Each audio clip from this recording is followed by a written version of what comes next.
Hello, I'm Elizabeth Gravina. Welcome to Sagrado Catholic Channel.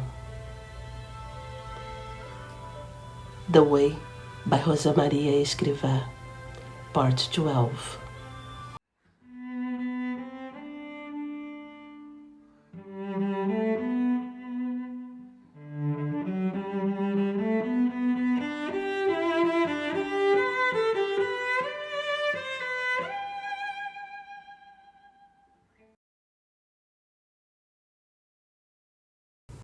Let us flee from routine as from the devil himself.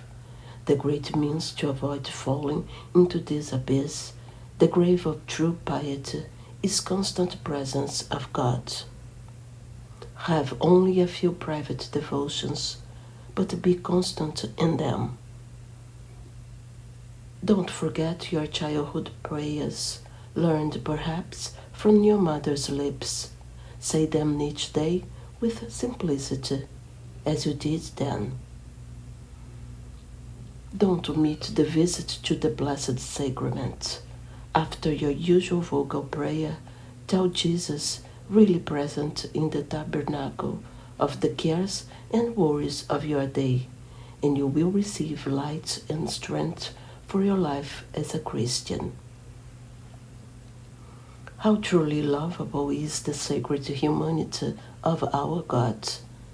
You crept into the most holy wound of your Lord's right hand, and you asked me, if one of Christ's wounds cleans, heals, soothes, strengthens, kindles and enraptures, what will you, the five, not do as they lie open on the wood?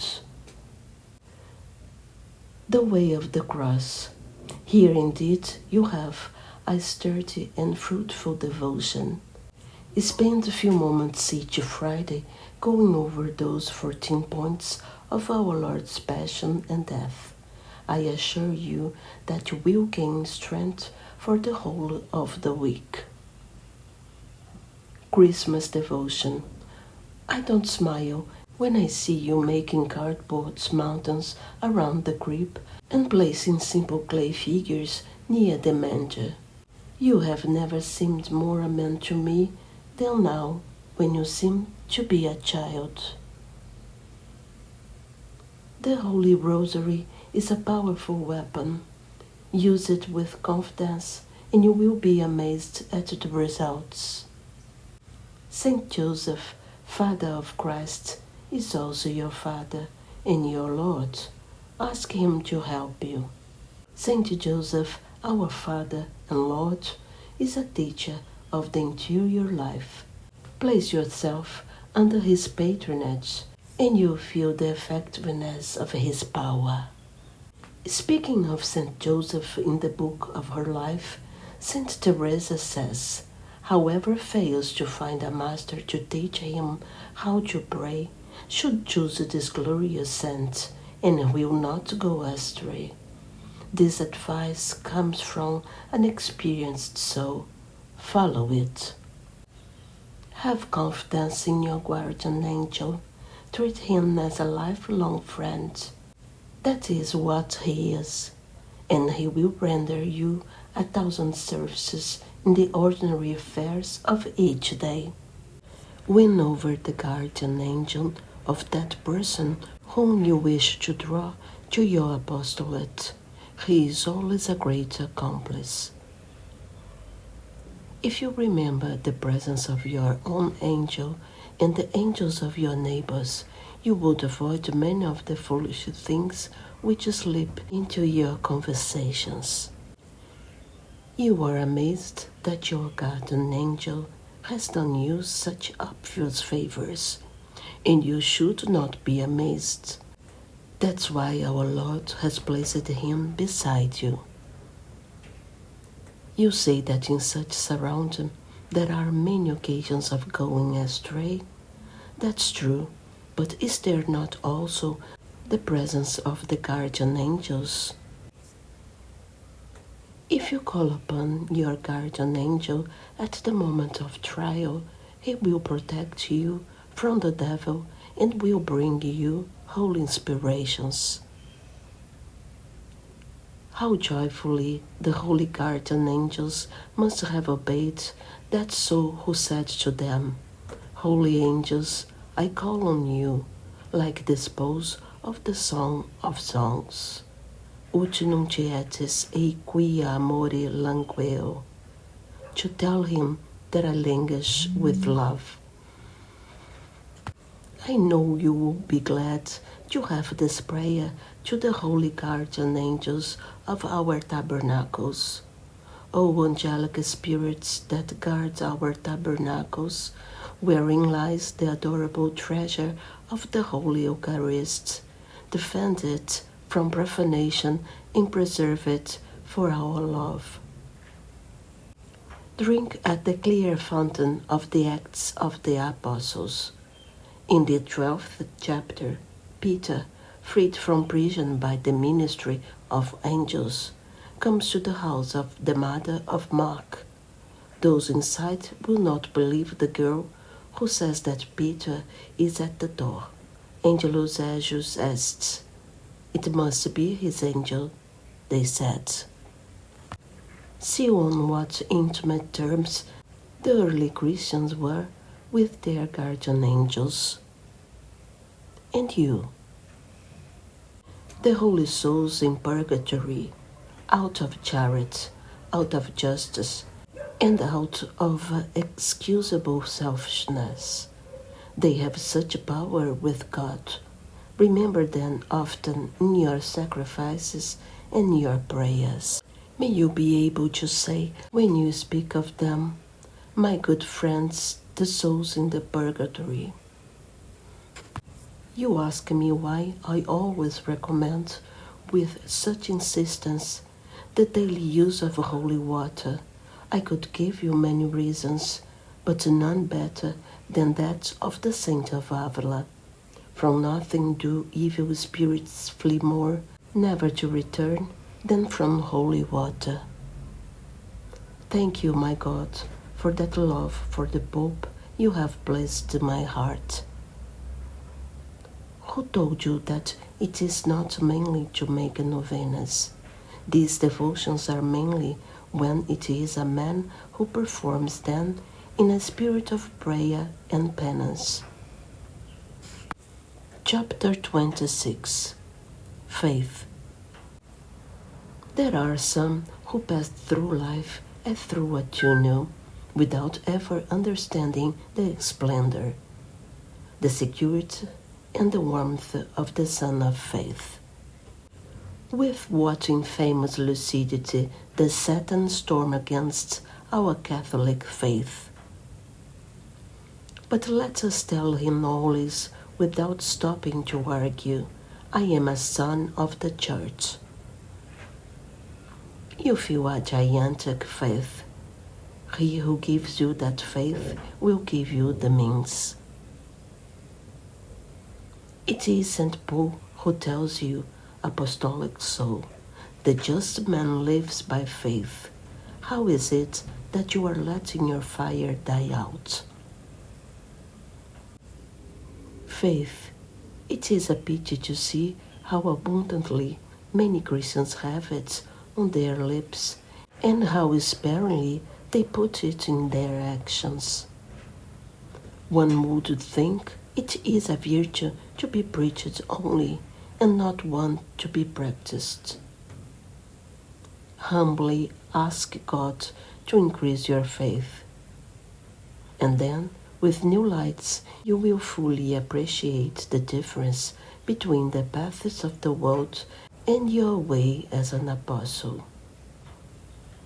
How humbly and simply the Gospels relate incidents that show up the weak and wavering faith of the apostles,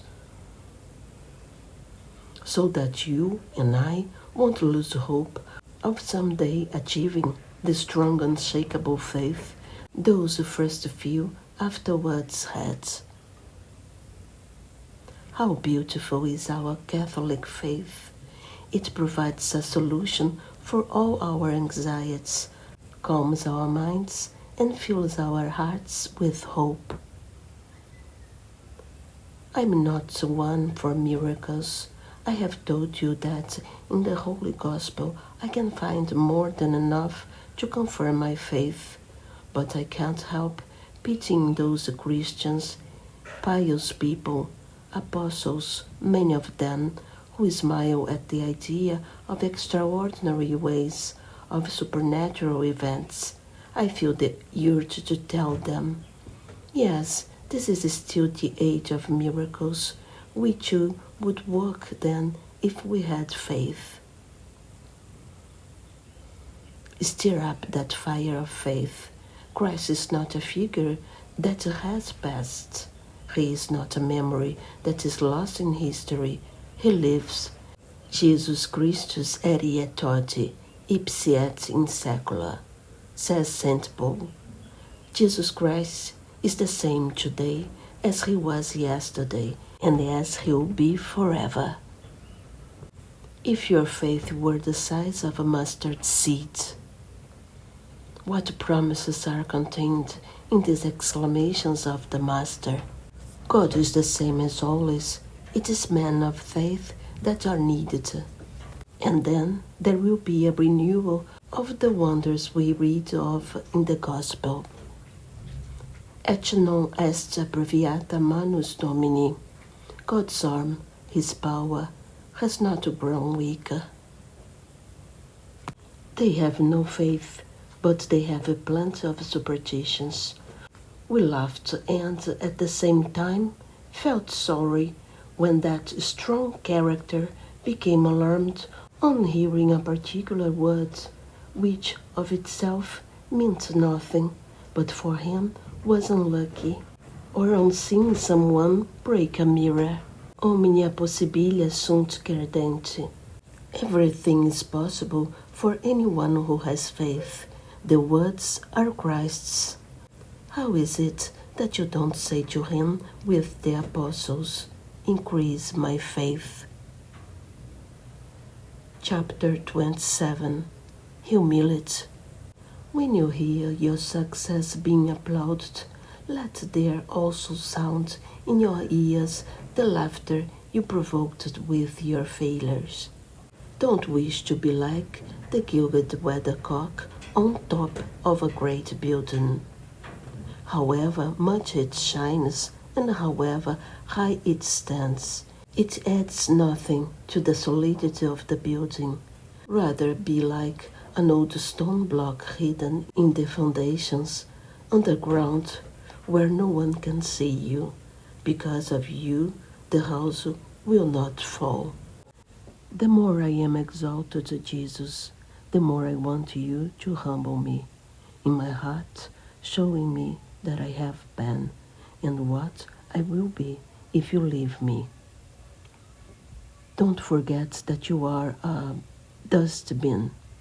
That's why, if by chance the divine gardener lays his hands on you and scrubs and cleans you and fills you with magnificent flowers, neither the scent nor the color that embellish your ugliness should make you proud. Humble yourself. Don't you know that you are the rubbish bin? The day you see yourself as you are, you will think it is natural to be despised by others. You are humble not when you humble yourself, but when you are humbled by others and you bear it for Christ. If you knew yourself, you would find joy in being despised, and your heart would weep before honors and praise. Don't worry if they see your defects, the offense against God, and the scandal you may give. That is what should worry you. Apart from this, may you be known for what you are and be despised. Don't be sorry to be nothing, since then Jesus will have to be everything for you. If you were to obey the impulses of your heart and the dictates of reason, you would always be flat on the ground, prostrate like a filthy worm, ugly and miserable, before that God who puts up with so much from you. How great the value of humility! Quia respexit humilitatem. It is not of her faith, nor of her charity, nor of her immaculate purity that our mother speaks in the house of Zachary. Her joyful hymn sings, since he has looked on my humility, all generations will call me blessed. You are dust, falling and dirty, even though the breath of the Holy Spirit should lift you above all the things of the earth and make you shine like gold, as your misery reflects in those heights the sovereign rays of the Sun of Justice. Do not forget the lowliness of your estate. An instant of pride would cast you back to the ground, and having been light, you would again become dirt. You, proud? About what?